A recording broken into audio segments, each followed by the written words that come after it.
सूखे के वक्त तुम जानवरों से पानी का हक नहीं छीन सकते शेर खान। इस जंगल में मेरी चलती है बरखुरदार, इसलिए ये फैसला भी मैं ही करूंगा।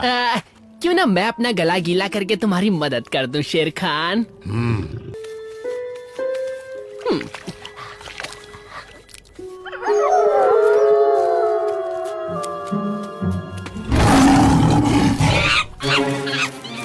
ये तो नाइंसाफी है शेर खान। ये सब करके आखिर तुम्हें मिलेगा क्या? चाहता तो बहुत कुछ हूँ, पर अगर तुम्हें पानी ही पीना है तो कीमत चुका दो। और बताओगे पानी की क्या कीमत लगाई है?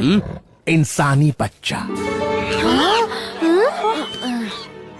उसे मुझे दे दो और बदले में जितना चाहो उतना पानी पी लो।